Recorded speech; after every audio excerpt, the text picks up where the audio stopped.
Hi Cancer! Welcome po sa ating channel. At ito ay inyong Daily Gabay Tarot Reading for November 20, 2024. Please be reminded kung naka-resonate kayo, comment down. Kung hindi kayo naka-resonate, ibigay niyo po sa iba kasi general reading po ito. This is for you Cancer ngayong November 20, 2024.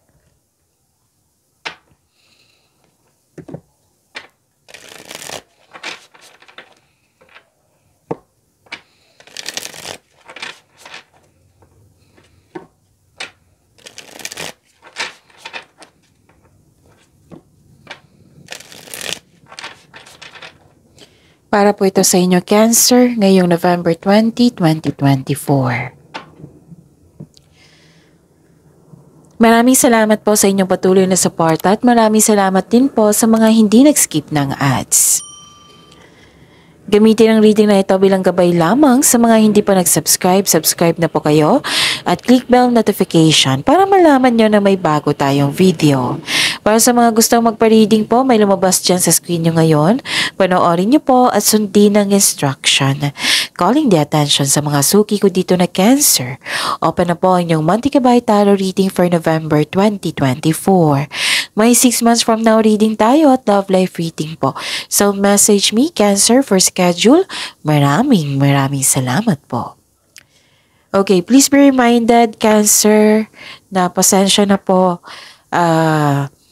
Kasi may sipon ako. Mahirap magsalita pag may sipon. So, pahinto-hinto ako. Slow ako magsalita ngayon para klaro yung mensahe. Sana'y okay lang sa inyo. Okay? Spirits Guide, mga ganap po para kay Cancer ngayong November 20, 2024. I need 3 cards po.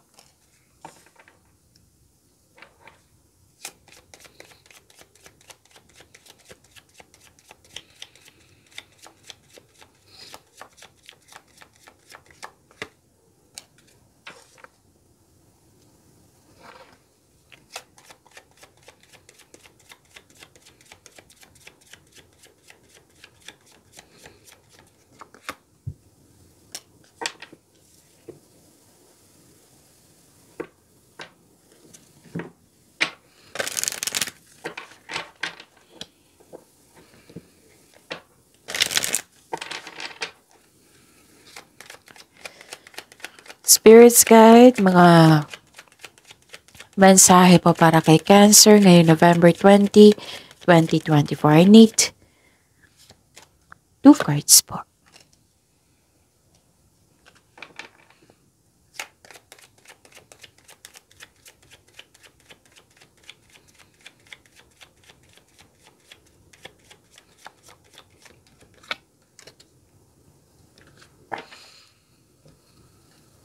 Okay. Cancer, ngayong November 20, 2024. Okay. Nakikita ko dito, wow, ang ganda. Prosperity. Ang ganda, di ba? Cash flow. May nakita ko cash flow dito, may parating na malaking pera or dumating na ito ngayon sa araw na ito. This is expected nyo. Some of you, expected nyo po ito. Pwedeng may dumating na opportunity na magbibigay sa iyo ng financial growth, financial stability. Pwede din na binayaran kayo ng binigay nyong serbisyo. Kasi nakita ko dito, marami kayong gawain eh. Maraming proyekto, customer, kliyente. At yun, nakita ko dito yung prosperity. Diba? Ang ganda. So, yun. Magiging busy kayo ngayon, Cancer. Pwede din sweldo ito. Basta binagyan kayo, what I meant is, nagkaroon ng prosperity. Nagkaroon ng prosperity. Okay? So, sinamahan ka ng favorite person nyo po. Kumpanyo, nakikita ko dito. Favorite person nyo, napatunayan niya sa inyo na very loyal siya sa'yo, supportive siya sa'yo, ganon. Nakikita ko rin dito na, anong tawag nito? Na-hired kayo as katiwala, may bago kayong pet, may bago kayong kasama, bagong kaibigan, na magaan ang loob mo sa kanya, or may binili kayo na naka-pampers, na nagbigay ng pampers sa iyo. Nakikita ko rin dito na mataas ang inyong intuition. Sa taas ng inyong intuition, may nalaman kayo na may isang tao na hindi totoo sa inyo. Tapos, mas lumawak yung ambisyon mo sa buhay, mas yung nagkaroon ng time for reflection, lalo na't paggabi. Oo. So, this is good ha, kasi time for reflection is maiwasan yung pag-overthink, pag-overanalyze, mga kontrolado yan eh. Kasi time for reflection, may pahinga dyan, may realization dyan, may sagot sa inyong mga katanungan. Diba? So, ang ganda ng mga mensahe po. Mga ganap. Ang sabi ng card niyo po dito, Cancer. Smile, you will soon experience a wonderful journey of inner discovery. Wow. New journey. New opportunities din, oh. Tingnan nyo. New opportunities and choices are opening to you now. So, claim them. See that? Sana'y klaro. Yon. I think klaro yan. Opportunities, choices, nasa iyo na. New journey. Dito din yung new journey. Claim nyo po daw. Sabi po ng card nyo. Okay, Cancer. Spirit's Guide.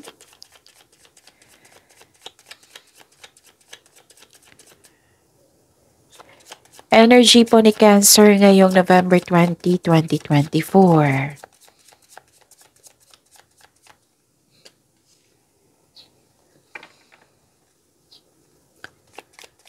And the clarification po.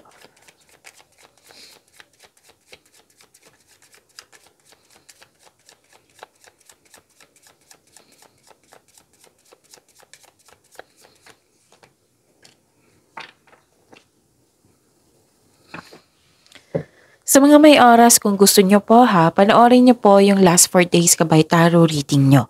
Yung sunod-sunod po. Like for example, November 20, napanood nyo ito. 19, 18, 17, 16. Kung may narinig o may nakita kayong repeating message, meaning to say, pinupush yan ng cards nyo. Kasi ilan sa inyo hindi pa binigyan ng atensyon. So, give attention kung pwede po. Na kung maaari din po, bigyan nyo po ng solusyon at aksyon. Remember, Cancer, at the end of the day, alam mo na ikaw lang taong may kakayahan at responsable na gumawa ng sarili mong katotohanan at kinabukasan. Wow, you're very happy here. Kita-kita ko yung success po na may positive outcome. Yes. Happiness nakikita ko dito. Success at achievement na parating or dumating na. May parating na blessings po na it will lead you to happiness. Improvement sa health is on the way. Naka-recover ka na. Like for example, hindi maganda yung pakiramdam nyo kahapon na sobrang stress or literal nagkasakit talagang. Now, nakikita ko yung improvement sa health mo. Okay? Improvement sa health is on the way. Naka-recover ka na sa sakit. Sana all. Sana ako din. At ito ay magandang kalusugan po, kaligayahan at kaya-ayang pakiramdam. May nakita kong reunion dito. Pwede old friend mo ito. Pwedeng may umuwi sa inyo. Pwede din family mo. Komportable ka at secure ka sa bahay mo. Pwede nag-staycation kayo ngayon ha, kasi komportable ka at secure ka sa bahay. Pwede sa buhay mo. Komportable ka and secure sa buhay mo. At saka, may mga bisita kang mga bata na nagbibigay sa iyo ng happiness. So, enjoy your success ha, kasi deserve mo ito, Cancer. Success lies ahead if you keep the path. Okay? May nagkaroon ng happy bonding, may ma-receive kayong news na buntis or wedding, may bala kayong mag-outing talaga, pwede beach outing ito to escape everyday pressures. You're feeling healthier inside and out, na-overcome mo na yung nararamdaman mong sadness or illness, yun. Kung full of negativity ka kahapon, disappointed ka, ngayon okay ka na, you're happy now. Okay? Tapos, nakita ko rin dito na, yes, may celebration. You should, i-celebrate nyo talaga tong celebration na ito kasi it will increase the flow of positive opportunities into your life. Oo, kahit pagod ka, kahit kung pagod ka, kung hindi ka, yung wala kang energy para mag-celebrate. So, pahinga muna, then i-celebrate nyo talaga to. Kasi ang sabi ng card, ma-increase kasi to yung flow of positive opportunities sa inyo. Mas maraming papasok sa inyo na blessings. Okay, kasi in-acknowledge nyo nagbigay kayo ng pasalamat sa ating Panginoon. Nag-celebrate kayo. You are very happy sa mga nangyari. So, you should celebrate this success. You deserve to celebrate your success. Okay, you deserve this success, Cancer. Okay? Spirits Guide, kayo and money po ni Cancer, kayong November 20, 2024.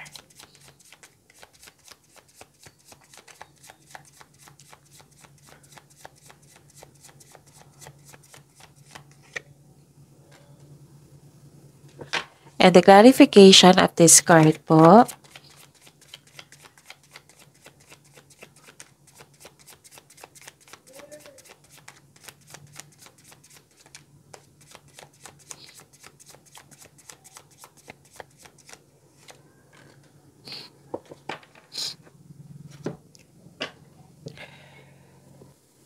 Okay.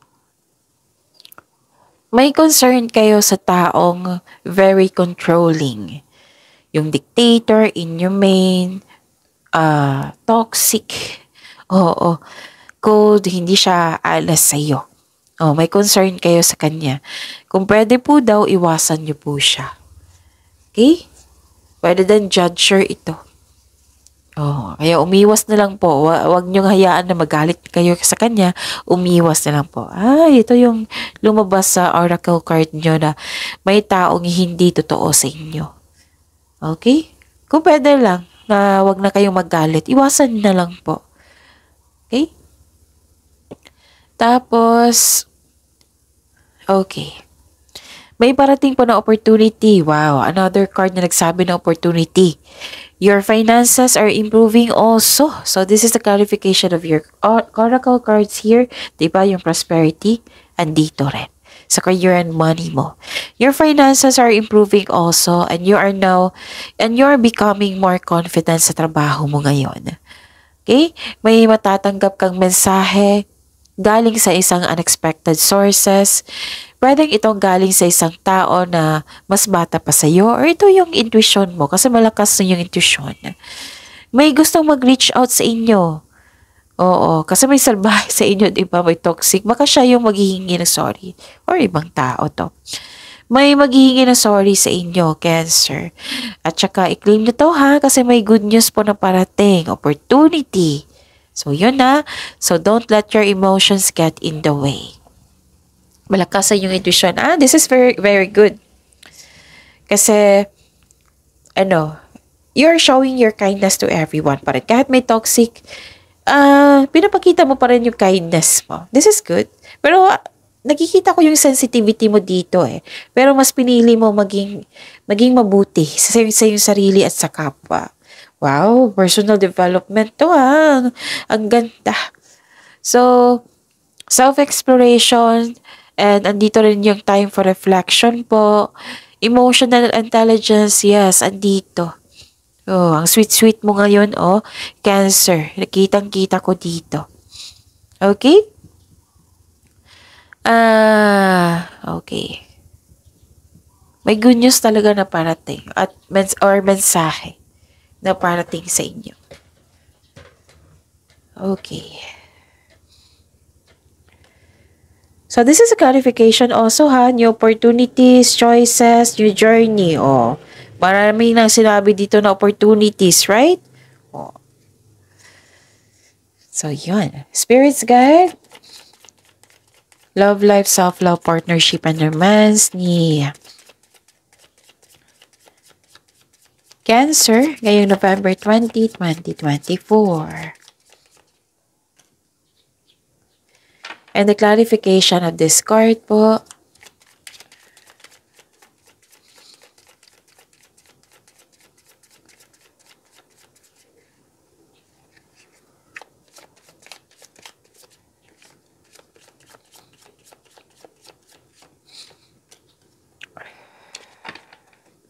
Okay. Maraming salamat po sa patuloy na tiwala at suporta sa ating channel. At maraming salamat din po sa mga hindi nag-skip ng ads. Kailangan kong uminom ng tubig. Okay. Nawalan kayo ng interest, nagkaroon ng stagnation, yung pagwawalang kilos. Oh, okay. May parating na love and romance sa inyo, Cancer. Kaya lang, na-stuck ka sa previous love mo. Kaya ito ay nagkaroon ng blockages. Oo. Some of you, ayaw nyo ng commitment. Okay? Yun. So, you deserve to be loved. Para okay. You have to move forward. Tanggapin mo yung mga nangyari sa nakaraan kasi hindi na to existing sa present mo. Kung maaari ha. Tapos, kunin mo yung learning journey mo, tapos patawarin mo siya, patawarin yung sitwasyon nyo, mga nangyari, patawarin mo yung sarili mo. Pwede mo naman siya patawarin through your mind and the heart para magkaroon ng peace of mind. Kasi we are here. We are here, Cancer, to have peace of mind. Kasi magkakaroon ka ng peace of mind, full of positivity ka na niyan and ma-attract mo yung blessings, happiness, clarity. Magiging focus ka na niyan. Okay? You deserve to be loved. I-forgive mo na yung sarili mo. Pwede mo siyang patawarin through your mind and the heart para sa peace of mind mo, para magiging okay na. And again, deserve mong mahalin. Hindi lahat ng tao na masama. May tao talagang nakatadhana sa iyo. Ipag-pray nyo to kung gusto nyo sa mga single, kung gusto nyo ng anong tawag dito, ng kasama, ng partner, ipag-pray nyo, ihingi nyo kay God. Tapos, be patient. Siyempre, be patient. Huwag madaliin yung sitwasyon. Kung may dumating man sa inyo na bagong tao, kilalanin nyo muna. Be wiser. Okay? Mas mabuting maging wiser. Kasi kung sa getting to know each other stage pa, magiging excited kayo niyan Yung, andyan yung kilig. Go? Okay? So, share ko lang saglit. I think Cancer yon na nagpa-reading siya sa akin regarding sa love life, yung future love life niya. Sinabi talaga ng card sa kanya na kung handa ka ng pumasok sa mundo ng pag-ibig, make it sure na may oras ka. Kasi nakita ko, ang nature sa work niya is puno yung sobrang busy. Oo, lack of time sa sarili, lack of time sa pamilya. Tapos gusto niyang pumasok. So sabi ng card, maging handa muna sa kanyang sarili. Bigyan ng panahon ng sarili, pamilya. Tapos, syempre, self-care yan. Love yourself more. Pag ready ka na talaga, may time ka na, then that's the time. That's the go signal na pwede ka nang pumasok. Kasi ready ka na Para fair din sa makilala mo. Para fair din sa future partner. Okay? Lumabas So, share ko lang, makarelate kayo. Sa mga buhay mag-asawa, sa mga may relasyon, may nangyari sa nakaraan na hindi kayo makalet go. Pwedeng trauma yan. Pwedeng gusto mo yung nakaraan. Pero you have to focus sa present. Kasi, yun nga, we have to focus sa present para sa better outcome sa future, di ba? Kailangan natin ng kilos paano tayo magkakaroon ng future kung walang kilos? Di ba? So, yun, one at a time lang, wag niyong i-rush. Tapos, nakita ko dito na may concern kayo sa immature. Pwede immature may concern kayo sa partner nyo na naging immature sa isang sitwasyon, bagay. Okay. So, yun, kailangan ng pag-uusap dito. Paano ang relasyon kasi is magtutulungan. Teamwork yan. So, better you as a partner, tulungan mo rin siya. Pero if partner, if your partner is not ready, huwag niyong pilitin. One at a time lang po. Okay? Magtutulungan dapat yan eh. Okay, ang daming mensahe. You should willing to move forward para bumukas yung new doors for you. Sobrang sensitive nyo ngayon. Cancer, dito pa lang hanggang dito. Tapos, nagkasundo. Okay. So, yun nga, may destiny card to ha. Isang malaking good news sa mga single kasi parating na or dumating na yung nakatadhana sa iyo. Para sa mga may relasyon sa buhay mag-asawa, masaya kayo ngayon, parang okay na kayo dito. Mahal na mahal niyo ang isa't isa, very supportive kayo sa isa't isa. May plano kayo sa buhay. Basta nagkasundo. May tao dito, pwedeng sa kaibigan mo, sa partner mo, sa family mo, nagkasundo kayo. Nagkaroon ng pagkakaisa, harmony. Nagkaroon ng union, partnership, balance. Okay? Pwede din kakapasok lang ng isang relasyon. So, yun. Pagyamanin niyo yung blessings na binigay sa inyo dito. Cancer, see you tomorrow. Please like, subscribe, and click the button for notification para updated po kayo sa daily tarot reading natin. Maraming salamat po.